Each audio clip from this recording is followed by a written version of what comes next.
Wheelchair man stuck in railway. Cop did the impossible. On one fateful day in Lodi, a man attempts to cross the railway tracks in a beat-up wheelchair only to get stuck in the middle of them. As imminent death barrels toward him, this police officer was put to the test as she was faced with one of the most harrowing situations of her career. You won't believe what this officer did. In the quiet hours of the morning, as dawn's first light crept up through the curtains, Tom and Erica Rios shared a moment of calm before the day's chaos. Sitting at their modest kitchen's table, nursing cups of coffee, the weight of Tom's concern hung in the air. "Erica, every time you walk out that door, part of me is terrified you won't walk back in," Tom confessed, his voice barely above a whisper, his eyes not meeting hers. Erica reached across the table, her hand finding his. "Tom, I know, and I don't take that lightly, but you know this is more than just a job to me. It's who I am. I was meant to do this." Tom sighed, the fear not dissipating but mingling with admiration. "I see it, Erica. The way you talk about your day, the people you've helped. It's clear you were born for this, but it doesn't make it any easier for me." Erica squeezed his hand tighter. "I promise to always be careful, to make sure I come back to you. That's a promise." With a heavy heart but a determined spirit, Erica left for the gym, the early morning air crisp against her skin. The gym was her sanctuary, a place to build the strength she needed for the job she loved. Today, like every other day, she was the first to arrive, greeting the dawn with weights in hand. By the time her colleagues arrived, Erica was already deep into her routine, the clanking of weights a familiar backdrop to her surroundings. "Araya, you're gonna start lifting the equipment itself soon. There's nothing here heavy enough for you," joked Officer Mike Jensen as he entered, a smirk playing on his lips. Erica set down the barbell, wiping sweat from her brow. "Please, Jensen, the day I can't find a challenge here is the day I take up bench pressing cars for fun." Laughter echoed through the gym. "Yeah, but can you lift as much as Erica?" teased Officer Sarah Lynn, nodding towards Jensen with a grin. Jensen scoffed, feigning insult. "I'll have you know, Lynn, I was lifting half this much when Erica was still in academy. She just caught up fast." Erica laughed, stepping up for another set. "Caught up and surpassed, you mean? Come on, Jensen, let's see you try this weight." The banter continued, each officer challenging the other, their competitive spirits buoyed by mutual respect and admiration. They teased, pushed, and they lifted each other up, literally and figuratively. As their session wound down, they gathered their gear, the mood shifting to one of readiness. "All right, team, what kind of insanity are we facing today?" Erica asked, a smile still playing on her lips, but her eyes steeling for the day ahead. "Whatever it is, we'll handle it. We always do," Jensen replied, clapping Erica on the shoulder. The officers parted ways, their morning ritual of strength and solidarity setting the tone for whatever the day might hold. Erica, feeling energized and powerful, made her way to the locker room, her thoughts briefly returning to Tom's words.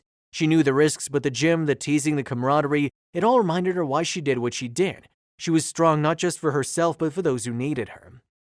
Dressed in her uniform, Erica felt the weight of her badge, a tangible reminder of her duty. She checked her gear, ensuring everything was in place, then headed out to her patrol car. The day promised the usual unpredictability, but she felt prepared for anything, or so she thought. Dave's morning routine was the threadbare consistency in his life, his rundown apartment a testament to years of battles fought both abroad and on home soil. The electric wheelchair, though battered and unreliable, was his chariot of freedom, allowing him the semblance of a life not wholly defined by his disabilities. As Dave navigated the dim, narrow corridor of his apartment complex, he encountered Max, the landlord. Max's typically stern facade softened somewhat in Dave's presence, a grudging respect for the veteran evident despite his gruff exterior. "Morning, Dave. You be careful out there," Max warned, eyeing the dilapidated wheelchair with a mix of concern and skepticism. "One of these days, that thing's gonna get stuck and you'll find yourself in a world of trouble." Dave, with a resilience forged in combat, met Max's warning with a wry smile. "Max, I seen trouble. I've been in war. This old chair's got nothing on that." Max shook his head, a reluctant smile breaking through. "Just don't say I didn't warn you," he muttered, watching Dave wheel away into the daylight. The fresh air was a balm to Dave's spirit, the warmth of the sun a stark contrast to the chill of his apartment. His freedom was short-lived, however, as he came upon a section of sidewalk closed for construction. A construction worker, spotting Dave, called out, "Sorry, sir, you'll have to go back round. It's a full-mile detour, but there's no safe way through here." Dave's stubbornness, a trait that had served him well in the past, now guided his decision. "A detour? No way. I'll cross the tracks, it's quicker." Despite warnings from the workers, Dave pressed on, his determination clouding better judgment. Left alone, he approached the tracks where fate in the form of his falling wheelchair intervened. Stranded on the tracks, the distant sound of a train morphed into a deafening roar, fear gripping him as he realized his predicament. As the unmistakable sound of the approaching train filled the air, a chilling realization dawned on Dave. He was trapped. His wheelchair, which had been a constant companion and a symbol of his hard-fought independence, betrayed him at the worst possible moment. The tracks beneath him, cold and unyielding, stood in stark contrast to the panic coursing through his veins. The world around him narrowed, the distant warning bells of the train becoming the soundtrack to what he feared were his final moments. His life with its ups and downs, victories and defeats flashed before his eyes in a dizzying whirlwind. He saw his younger self full of vigor and ambition, unaware of the challenges that lay ahead. He recalled the pride in his parents' eyes when he enlisted, determined to serve his country and make a difference. The horrors of war, the pain of loss, and the moment that changed everything, the explosion that took his ability to walk but not his will to live, paraded before him. In this moment of sheer terror, he found himself grappling with a torrent of emotions. Regret washed over him as he thought of the things he'd left unsaid, the relationships he'd neglected in his pursuit of solitude. His accomplishments, once sources of pride, now felt inconsequential as he faced the very real possibility of his life being cut tragically short. He thought of the simple joys he'd taken for granted, the warmth of the sun on his face, the laughter of friends, the quiet moments of peace in a world that often felt too loud. The sound of the train grew louder, its relentless approach a cruel reminder of the fragility of life. Panic set in, his heart racing as he desperately searched for a way out of this nightmare. He thought of all the things he still wanted to do, the places he wanted to see, the person he wanted to become.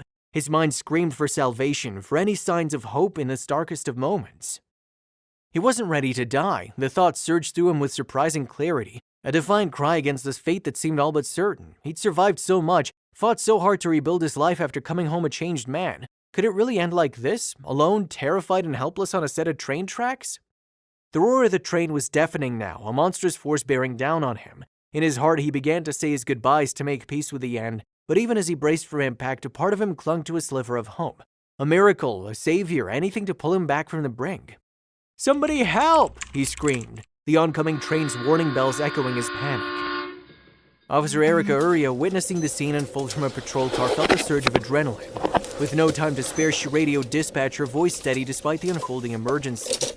"Dispatch, this is Officer Uria. I have a man in a wheelchair stuck on the tracks near the construction site. I need backup and medical on standby. I'm going to assist."